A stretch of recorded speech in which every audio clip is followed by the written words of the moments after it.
Une nouvelle médaille d'or, la deuxième pour l'équipe de France à Berlin au championnat d'Europe d'athlétisme. Mayedine Mekissi s'est imposée sur le 3000 mètres steeple. L'équipe de France d'athlétisme dont les athlètes ont été directement ou indirectement impactés par des affaires de viol et d'agression sexuelle cet hiver. Quelles conséquences sur leur préparation? Le reportage de notre envoyée spéciale à Berlin, Corinne Boulou. C'est une saison vraiment particulière pour Emma Odiou.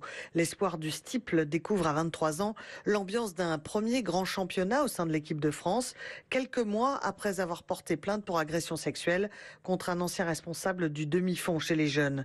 Elle se reconnaît en lanceuse d'alerte, mais cette affaire a pesé dans son quotidien. Ça a été quelque chose de difficile à gérer, forcément, très difficile, mais je le regrette absolument pas. Et puis j'ai su transformer ce qui s'est passé cet hiver en positif, et je compte bien rester bien focalisée là-dessus pendant ces championnats et faire le vide par rapport à tout ce qui a pu se passer. Au sein de l'équipe de France, elle côtoie un athlète qui, lui, a vu son entraîneur Giscard Samba suspendu de ses fonctions après avoir été accusé de viol.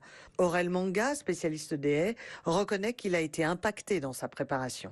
Si, forcément, mais aujourd'hui on est là pour les championnats d'Europe. Il y a mon frère qui est juste là et qui m'accompagne partout et qui a détaché de son temps de travail pour venir aux entraînements. Donc on pourra en parler après la compétition, mais pour l'instant on est là pour les championnats d'Europe. Donc on va se concentrer dessus et faire ce qu'il y a à faire. Alors pour le moment, Emma et Aurel tentent d'oublier ce climat pesant pour se concentrer sur leur compétition.